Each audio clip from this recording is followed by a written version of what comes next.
गौतम बुद्ध अक्सर अपने शिष्यों से कहा करते थे कि दुनिया की जबान है और दुनिया के सबसे खतरनाक हथियार जो बिना किसी लोगों को अंदर ही अंदर मार सकते हैं। हमारे शब्द हमारी ताकत है, लेकिन ये हमारी सबसे बड़ी कमजोरी भी हो सकते हैं अगर हमें नहीं पता कि कब, कहाँ, क्या और कितना समय पर सही इरादे के साथ सही शब्दों का प्रयोग करते हैं तो यह हमें एक सफल। अगर हम सही समय पर सही इरादे से सही शब्दों का यह हमारे जीवन को नर्क से भी बदतर बना सकता है। मौन के ऊपर एक कहानी सुनाऊंगा और यह कहानी आपके जीवन को बदलने वाली है। आपको मौन की शक्ति का एहसास करवाने एक बहुत ही प्रसिद्ध बौद्ध भिक्षु हुए।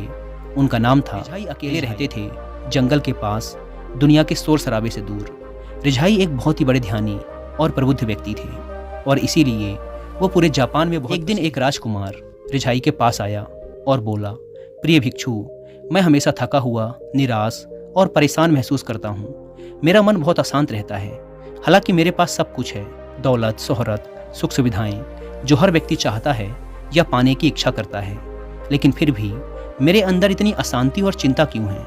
रिझाई ने कहा, इस प्रश्न का उत्तर तुम जानते हो, बस तुमने कभी इसकी तलाश नहीं की। रिझाई ने आगे कहा, मैं एक प्रयोग करना चाहता हूँ, क्या तुम करना चाहोगे? इस प्रयोग के बाद तुम्हारे जीवन में किसी भी तरह की अशांति और चिंता नहीं रहेगी।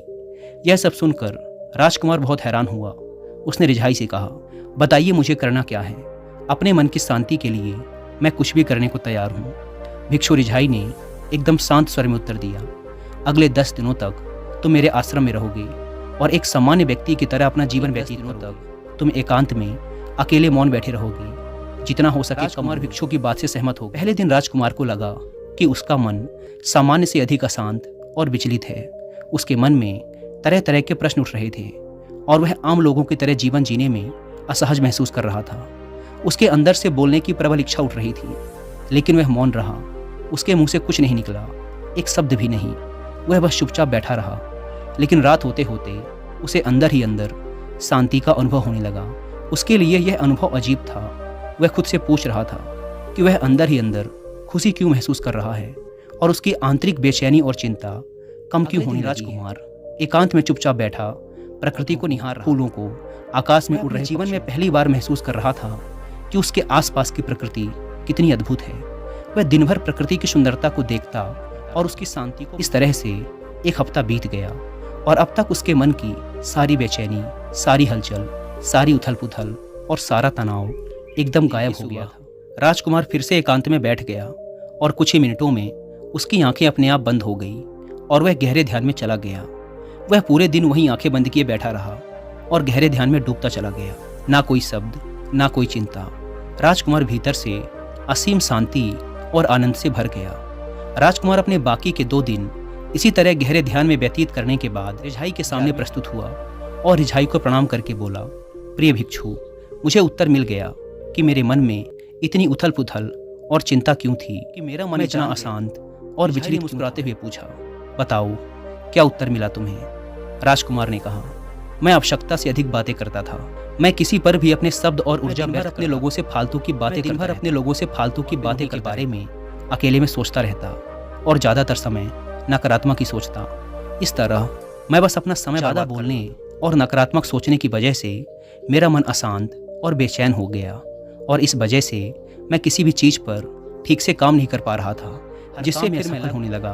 और फिर इन लगातार मिलने वाली असफलताओं की वजह से मैं और भी उदास और चिड़चिड़ा हो गया। लेकिन ये 10 दिन पूरी तरह से अलग थे।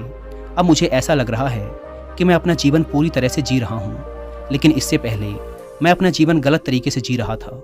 और मैंने यह भी ध्यान करने की जरूरत नहीं है। ध्यान अपने आप होता है जब हम स्थिर, शांत और मौन। पिछले कुछ दिनों के दौरान मैंने जो पहली चीज सीखी कि मनुष्य के जीवन की सबसे महत्वपूर्ण घटना स्वयं को जानना। ने कहा, सिर्फ तुम ही नहीं, दुनिया में ज्यादातर लोग जरूरत से ज्यादातर समय केवल एक दूसरे को नीचा दिखाने के लिए लोग ना चाहते हुए भी बातें करते हैं और अपना जीवन बर्बाद कर लेते हैं। राजकुमार को मौन का महत्व एक बार गौतम बुद्ध से उनके शिष्यों ने पूछा, प्रिय बुद्ध, आप ज्यादातर समय चुप क्यों रहते हैं? बुद्ध ने कहा, क्योंकि मौन में मैं अपने भीतर अनंत शांति की गहराइयों में भीतर उतरने की पहली सीढ़ी है। मौन के बिना स्वयं को जानना संभव है। स्वयं को जानने और समझने का पहला नियम है उतना ही कि मौन हो जाओ जितना अत्यंत आवश्यक हो। जिसके बिना चल जाता हो उसे छोड़ दो और तुम अचानक पाओगे कि 90% से ज्यादा तो व्यर्थ का है। ना बोलते तो कोई नुकसान ना था, बोल के ही 90% मुसीबतें कम हो जाएं, अगर लोग थोड़ा कम हो जाएं, उपद्रव कम हो जाएं, अदालतें कम हो जाएं, अगर लोग थोड़ा चुप रहना सीख लें। संसार की बहुत सारी समस्याएं, बहुत सारा उपद्रव सिर्फ बोलने से पैदा सीखने की है। जब तुम नहीं बोलते तब तुम एकांत में अकेले हो गए, भरे बाजार में भीड़ में खड़े हो, नहीं बोलते हिमालय के शिखर में पहुंच गए। जिसने मौन की कला जान ली वो भीड़ में भी अकेले होने की कला भीतर ही डुबकी लगाने लगता है। एकांत में तो आदमी स्वर्ग में है, दूसरे की उपस्थिति ही बेचैनी है। तो मौन को साधो, पहले तो अपनी ऊर्जा को मौन में उतरने दो, गहराने दो मौन को, और उस स्थिति में पहुंचो कि बोलते ही लगे। जब दूसरों की मौजूदगी से तुम ऊब जाओ, परेशान हो जाओ, आंख बंद कर लो और अपने में खो जाओ, वहां से पाओगे ताजगी, क्योंकि तुम्हारे जीवन का स्रोत वहीं छिपा है, वो किसी दूसरे में नहीं। तुम्हारी जड़ें तुम्हारे भीतर हैं। आखिर कौन तुम्हें तुम्हारे भीतर लेकर जाएगा? कोई नहीं, तुम्हें स्वयं ही अपने भीतर उतरना पड़ेगा। इसीलिए वही परम राज्य है जीवन का, वही स्रोत है आनंद का, वहीं से जन्म हुआ है, वहीं मौत में डूब जाओगे, वहीं तुम्हारा सूर्य उगा है, वहीं से अस्त होगा। उसमें बार बार डुबकी लो। जब भी तुम डुबकी लगा पाओगे, फिर ताजे हुए, फिर जीवन की नई संपदा मिली, फिर नई शक्ति का जन्म हुआ। थकान गई, उदासी गई, चिंता गई। जैसे कोई स्नान करके लौटता है तो शरीर शीतल हो जाता है, शांत हो जाता है। ऐसे ही जब कोई भीतर से होकर वापस आता है, मौन में स्नान करके लौटता है, तो समस्त अस्तित्व, समस्त व्यक्तित्व शांत और मौन हो जाता है। जब तुम आंतरिक मौन की उस पराकाष्ठा पर पहुंच जाओगे, तब तुम पाओगे कि बोलने से भी तुम्हारा मौन खंडित नहीं होता, वह बना ही रहता है। उसकी एक अंतर्धारा लगातार तुम्हारे भीतर बहती हो, लेकिन अपने से छूटते नहीं। तुम शब्द का उपयोग भी करते हो, लेकिन वो तुम्हारे मौन को खंडित। गहरे मौन में स्थिर हो जाओ, फिर तुम्हारी वाणी में भी सुगंध आ जाएगी, फिर तुम्हारी वाणी में भी एक विशालता आ जाएगी। तुम्हारा बोलना संगीत पूर्ण होगा, तुम्हारा बोलना सत्य हो तो दूसरों पर भी शीतलता छा जाएगी। तुम अंदर से चुप होते हो, तुम इतने शक्तिशाली होने लगते हो कि समाज की निर्भरता तुम छोड़ने लगते हो, और तुम्हारे जीवन में एक मस्ती आती है जो केवल दीवानों के जीवन में होती है। तुम्हारे चेहरे पर एक नई रौनक आ जाती है। तुम्हारी आंखें किसी और ही ओज से अनंत शांति के समुंदर में। इतना कहकर भिक्षु रिझाई ने अपनी बात खत्म की और वो मौन में चले गए। राजकुमार भी उनका धन्यवाद कर अपने महल वापस चला। आपने भी अनुभव किया होगा कि बहुत ज़्यादा शांत हो जाता है, जिससे हम अपने दिमाग पर नियंत्रण खो देते हैं और साथ ही अपना ध्यान भी खो देते हैं।